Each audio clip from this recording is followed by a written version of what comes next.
What's going on, everybody? It's Alex here from Aleks Physio. So today we're going to be chatting a little bit about Shaedon Sharpe's shoulder injury that he sustained in his first summer league game for the Portland Trail Blazers.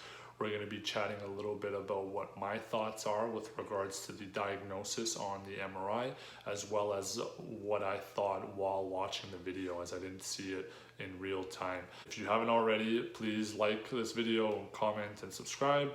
I post videos on different pathologies, injuries, exercises, performing different exercises. I have almost 200 videos on various other topics, and it would be super appreciative and grateful if you can subscribe. Just helps me grow my channel and reach more individuals.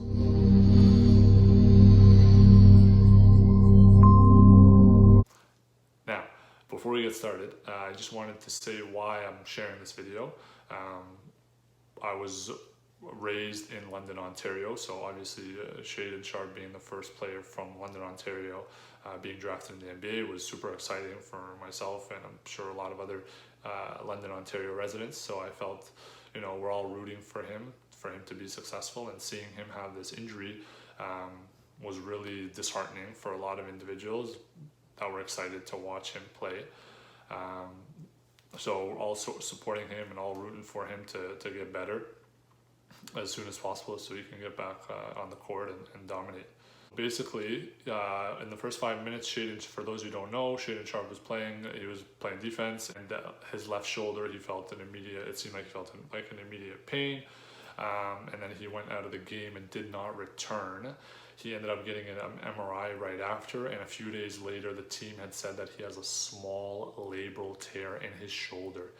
So what is the labrum? So the labrum is a piece of cartilage that surrounds the socket of the ball and socket joint of your shoulder joint.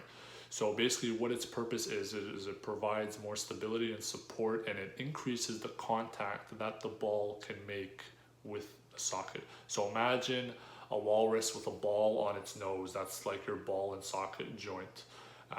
Without the labrum, and with the labrum, it's almost like an egg in a cup. So that's a good analogy to compare what the role of that labrum has with regards to stability, support. So they mentioned that he has a small labral tear. Now obviously we don't have the MRI reports. We don't know if the labral tear is on the front, on the back, on the upper part of the labrum, on the lower part, but we know there's a small labral tear. So the labrum tears are common, or can be common in athletes. A lot of throwing athletes or throwing sports, but even in everyday individuals can have labral tears. MRI findings can show labral tears in individuals without an actual mechanism of injury, just over time, and obviously with a specific mechanism, like in Shaedon Sharpe's case. They can be treated conservatively, which means, with rehab, exercises, physiotherapy, and they can also be treated surgically. Now, the team had said that they're going to wait 10 to 14 days and reevaluate just based on how he's progressing. That the Portland Trail Blazers would have a good or a strong medical team where they have physios, strength and conditioning coaches, surgeons, sports medicine physicians that are all working together to help Shaedon get back to playing as soon as possible and as safely as possible.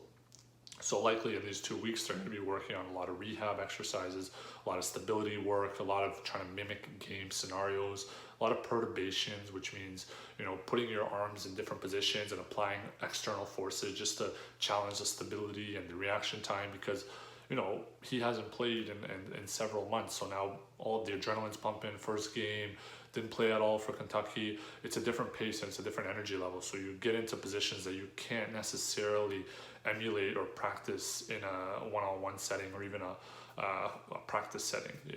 You have to be in that game to experience it. So unfortunately, he had that injury early on.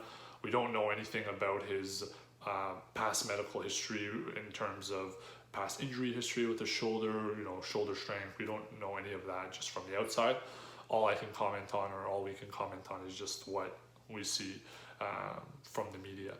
Obviously, I don't have access to the MRI results, so I don't see if there is anything else associated with it. But nonetheless, generally with small labral tears, they do get better with time and with rehab. But we'll see how he progresses over time. The other thing that is interesting is I actually watched the video because I didn't see it in real time, but I wanted to see what actually happened. How did he hurt it? So I found a very grainy video that shows, one view of the injury, and I watched it maybe 30 times because I wanted to see what position was his shoulder in when this happened. And it seemed like he was trying to reach with his left arm, and his arm was abducted, so it was out to the side, but it was internally rotated, and it almost seemed like he had that force, whether that be from the other offensive player's body, applied a force to his shoulder. And immediately after that, when he tried to do that reach and his arm was in that position, he hung his arm loose, like he hung it was just kind of dangling for a split second, and then he decided he needed to sub off, and here's the video for that. So that moment where his arm kind of just dangles there, you'd almost think that there was a subluxation, which is a partial dislocation of the shoulder, and sometimes that can actually damage the labrum as well in that moment. Again, it's hard to say if there was or not because I couldn't do an objective test after, but there are certain tests that you can see for a partial dislocation. One of the common ones is called an apprehension test, where basically you get the shoulder in an externally rotated and abducted position, and you're basically looking for apprehension.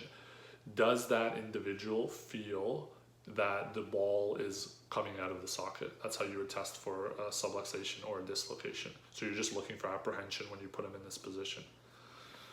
The other thing that I was thinking of is there's something called dead arm syndrome, which happens more so in a lot of throwers, and it happens in more of a abducted, externally rotated position. So when your arm is back behind you and you do that quick velocity throw, you have a paralyzing pain and your arm dead.